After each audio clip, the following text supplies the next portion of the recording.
Hello all, namaskar. Hope you all are doing good.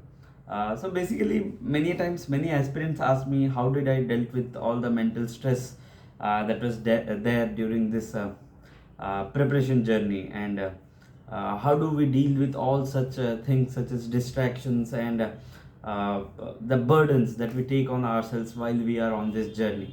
So somewhere one of my way was doing meditation. Meditation is something that is very close to my heart, and in fact I practice it today also, and I was practicing it during my college days also. There are many memories, many experiences, many liberating experiences that I have with meditation. And before we start what we shall do in meditation, let us see what exactly is meditation and how it can help us. See, the basic thing is that if you would have observed that if you will make a machine work 24 by 7, what happens after a point of time, its efficiency decreases, and what happens over a period of time, you will see that the machine is not performing in the way it used to perform earlier. Since the same also applies for us also, because we are continuously working our brains. In the morning we wake up, and after that full of work, study or whatever, and at the end we go to sleep, and that too the sleep is very haphazard. We have our mobiles with us, and after 2 hours when the sleep breaks, we just take it on and check, okay, we have got some notification or not. Every times we are not also concentrating on a single point of a single work.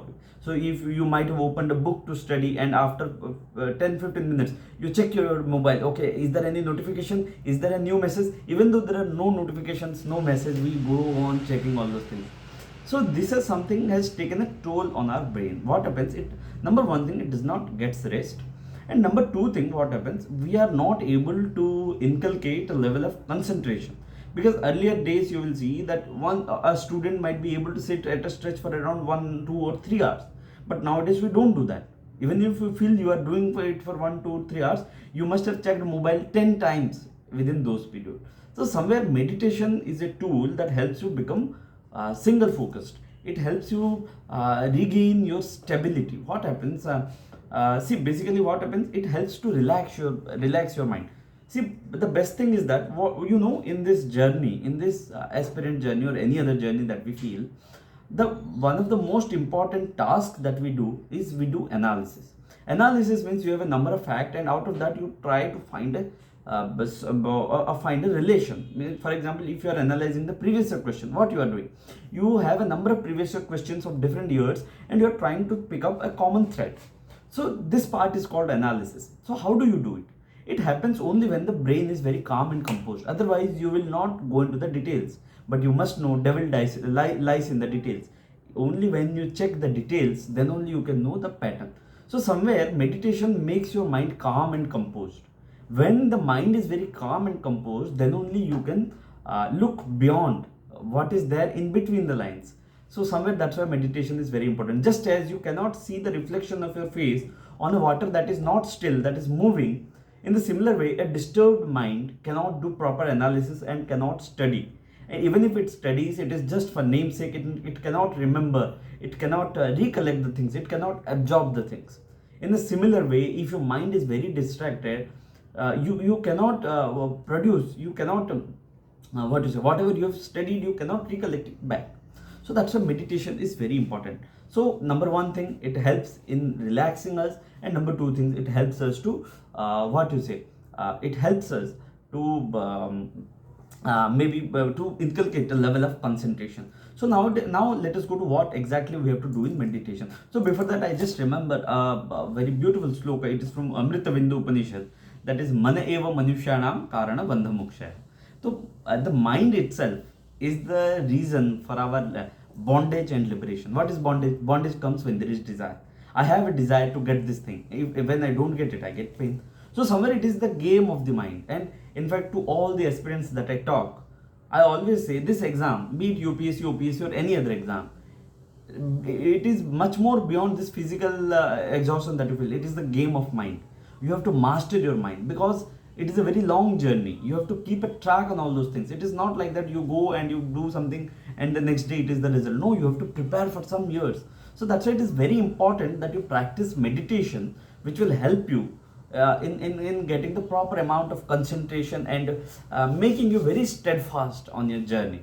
So now let us go to meditation. many times we have a feeling that okay, meditation is for the ones those who are into enlightenment, that is Atma se Paramatma ka milan, or it is very religious. So basically, see, meditation is a very different types also.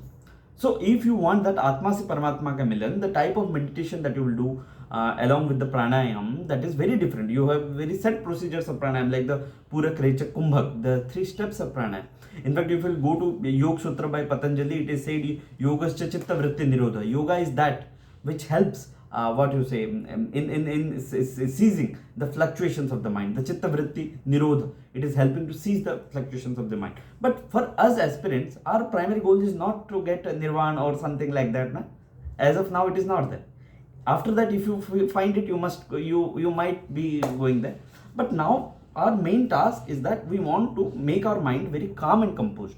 A mind that can analyze the things, a mind that can absorb the things, a mind that can that does not need much effort to read the same things again and again, and a mind that is very well adapt to reproduce the things. So that's why the type of meditation that I feel is very helpful for the aspirants is the commonly used one is the mindfulness. See, meditation again is what? Meditation, if there is a very near word that is to meditation, because you won't find a meditation, the term that we use, it is not a very pure term, it is a very hybrid term.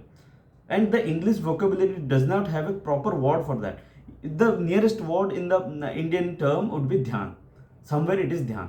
But dhyan is a very, very, very, very higher level concept. But here you will say you have to do dhyan. Dhyan is one of the part of the Ashtanga. So what you will do in dhyan, here you have to focus on yourself, the mindfulness. There are other types of dhyan also. You might have seen the vipassana, there is one type of dhyan. There is another vipassana meditation. There is another type you can see. See, I'm telling you the names. I am not at all linked with any of them. I am just telling you so that you will gain the knowledge. See, for Patanjali, we have the Baba Ramdev's different types of meditations. Anulom, Vilom, Kapalbhati and all those things. Those all things are there. But I'm telling you that if you want to learn, you can learn it from the videos by Baba Ramdev. From Isha Foundation, we have the Sambhavi Mahamudra or the Isha Kriya that is there. So you can try to look into all those things if you want. There are different types of meditations, but the type that we will discuss now, it is mostly the mindfulness. So what happens in meditation? You have to take an object. It can be anything, and you have to focus your complete attention on that. What do I mean when I say that? See, you might have seen there are very religious people who go on chanting. There are some who watch to the deity, to the idol without blinking their eyes. You might have heard there are many people who practice the recurring, telling the slokas again and again and again. These all things are meditation. What they are doing, the number one, either they are trying to focus it on the deity or on the sloka or on the chanting, the beats and all those things. But for us, what we can take is that we can focus on our breathe. The breathe goes in and goes out. Till there is breathe, we are alive. So breathe is something that is going to be there with us, and we don't have to look outside. So somewhere, that's why I am telling you can practice it. See, for me, if you will ask what meditation I have practiced almost everything. And now I have my own very hybrid form of meditation that I cannot share over here. But for you, I am just telling, if you want to start, you can start it from here. You can focus on your breathe. See, for example, when you are breathing, you can feel the breathe while going in, and you can feel the breathe going out. So somewhere you don't have to breathe. I'm not telling you to breathe. I'm telling you to witness the breath. See, when I'm breathing, I have to feel that the breath is going in and coming out, going in and coming out. And you can do that for around 10 to 15 minutes. Maybe you can start from the first day. It would be very difficult. As the time progresses, you can increase the duration, maybe 10, 15, 20 minutes. So that you can do. So now the thing is that the main problem that will come, see, for example, you are observing the breath. Now let us have that we want to have a 5 minutes of meditation. So what I will do? I will sit in a very comfortable position. See, again the thing comes here. Where you should sit. I would say, if you are sitting on the ground, don't sit directly on the ground. Rather put a mattress or something, or a cloth over that, because there is a theory, what they say,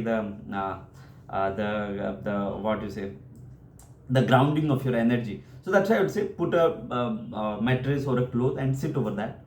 Sit in a position that is very comfortable. You are not here for enlightenment. So for enlightenment, there are various poses like the Padmasana, there is various other Sukhasana and all those things. But here we are for our own, we want to take control of our mind. in the initial stage. So you can sit in a very comfortable position and you will try. What you will do, you will first take a very deep breath, and deep breath you will take out a deep breath. You may do it for 5 to 10 minutes, maybe 5 to 10 times. The deep breath, take in and take out 5 to 10 times. It will take around 1 minute or less than that. Then after what happens, gradually you should shift your focus onto your breath. You should not breathe by yourself, rather you should focus on your breath, that okay, the air is going in, the air is going out, the air is going in, the air is going out. In this way, what you are doing at the end, you are reducing your distraction. See what happens, many times what happens, why do we feel so exhausted? Just because we are distracted. We have 10 things to do and we are one person. So, but when you are completely single-handedly focusing on breathing in and breathing out, you are reducing all other distraction and completely focusing on this one. But what will happen, the most difficult part is that after maybe 1 or 2 times observing, your mind will go to somewhere else. So what you will do, you have to call your mind back. The best part here is, whatever it comes, see, the more you try to resist the thing that, okay, no, I will not allow my mind to go here and there and all, the more it will go. The best way is acceptance. It is gone. Okay, it is fine. Now let me call it back. That is it. If you see the mind is wondering, don't feel very guilty. Oh, my mind is wondering, how can I become the sadhu? You are not going to become the sadhu or sannyasi on the day one. It needs practice. You are not going to enjoy the full benefits of meditation on day one. It will take maybe around 1 month. It will take around 15 days. But gradually, it will increase. Gradually, it will increase. So that's why it is very important that you must practice it over a period of days. The more amount of time the mind goes, tell it to come back and bring it back, and then after a few days you will see that it doesn't wander much. It will be very calm and composed and all those things, but it will need time. So if you are going into meditation and you are feeling that okay, your mind is going here and there, it is completely normal. Don't feel bad, rather bring it back. So just a minute, for example, what you do while you are studying exam. For example, you have an exam tomorrow, you are studying today. What you feel, if you feel that okay, you opened a YouTube and after 2-3 minutes you find that okay, I am so engrossed in YouTube, let me close it and go back to my studies. You have to do the same. You don't have to feel that okay, I wasted all of my time in YouTube and all those blah blah blah. No, it's fine. Whatever has happened is happened. Now take charge of the future. That's what I have been telling repeatedly. Now there is another way. You see, why do you want to do all those things? See, the outside things which are there, you cannot control them. You cannot control me. You cannot control your parents. You cannot control your friends. You cannot control how the sun and wind and the moon works. But what you can control yourself. That's why it is said that, see, you might have seen there are many people, many freedom fighters who when they died, they smiled. But take a common man, maybe he will not smile. He will be shivering with fear. Why do the same, one of the person smiles when he is facing death, and why the other one is not smiling when he is facing death? Because it is the mind. If you will train your mind likewise, you can do anything and everything in this world. And meditation is one such short way to train your mind. You will not feel the what you say. Once you start it, you will feel the pleasure of it. Maybe around 15 to 20 or 30 days down the line, you will be completely different, changed person, who is not so much. If you are very angry now, if you are very restless now, I bet you do meditation for around 15 to 30 days. You might practice, there are many other ways. You might practice, there is a mindfulness app or something like that. You can do that. You can practice Sambhavi Mahamudra, you can practice Isha Kriya, you can do Anulom Vilom, you can do Kapal Bhati Pranayam and all. Whatever you want to do, please do. But continue it for 1 month. I bet you will be a changed personality. You will be much more better, I will say much more stable, much more taking charge of yourself than you were in the earlier stage, because now your mind will be deciphering all the things in its entirety and not very impulsively. So that's why it is very important. So the number one thing what you should do, that if I'll summarize it again, it is the mindfulness. You have to be mindful of your present. You don't have to think okay, what will happen tomorrow or what has happened yesterday, but take charge of your time. Sit in a very comfortable position and sit on a mattress or a cloth, and then what you say, focus on your breath. Take some deep breaths. This is widely recommended. Take some deep breaths, and after that focus on your breath. Don't do breathing, rather focus on your breath. That is, see, breathing is something that is very involuntary. You are not doing breathing. Now I am talking to you, I am not breathing voluntarily. It is very involuntary. So try to observe be witness to that involuntary action and don't forcefully breathe. That's what I am trying to say. And the breath will come, the breath will go out, the breath will come, the breath will go out, and after a point of time you will see the mind has gone somewhere else. Bring it back. Don't and many times what happens, and this is a very difficult stage. In the previous video also I had said why learning becomes very painful after a stage. So you can watch that. So somewhere in meditation also you will feel that, but you must have to endure that and you must have to move beyond that. And I will say definitely it will have multiple effects. Number one, it will help you, it will lessen your mental stress. Number two, it will increase your concentration. Number two, it will make you much more agile and resilient in your approach. Number three, it will make you a very much emotionally intelligent person. If earlier you were a person who at the slightest of provocation used to throw a stone, now you will not do that. And with gradual practice of time, you will have emotional intelligence with you. You will be able to handle a lot of things. So somewhere that's why I say, no matter what meditation you are doing, what I am telling, that is fine. If you are practicing any other thing, that is also fine. But do it regularly and you will see the benefits. It is not something that I am telling. And you must be knowing there are many reports in science that is also concurring now that the people who regularly practice meditation, they are generating gamma waves. Gamma wave, many are comparing it with suprasensuous waves, where the focus is very high, the perception level is very high. So somewhere over the period of time you will see the change. So that's why it is very important, and I will tell it repeatedly that meditation is something that must be a part of the aspirant's life. I'm not telling you to go to take the religious path and all. That is very private. Whatever you are doing, you can do that. But I am telling, take charge of your mind. Control your mind. Don't get distracted at the slightest provocations. And it will happen only you have a control over your mind, and control will come when you will practice meditation. It will not come on day 1, but you will be a better person on day 30.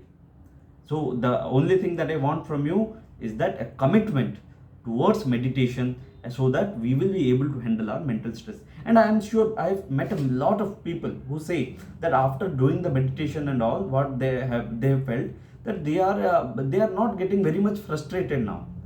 Rather they are not they are not getting very much anxious now. Rather they are thinking what they will do in the future, and this is what we all want.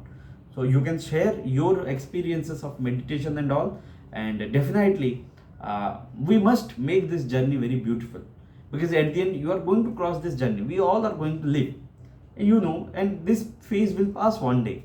But let us not make it a very painful phase, that when we look back to it in the future, we will feel that, oh, what a bad phase it was. Rather, let us make it much more enriching in knowledge, and let us take it as an opportunity to make ourselves a very better person. So that's all that I wanted to say. Thank you again. Namaskar. Hope you all are doing good. Take care of your health. Winter is almost there. So take care. Namaste. Vande Mataram.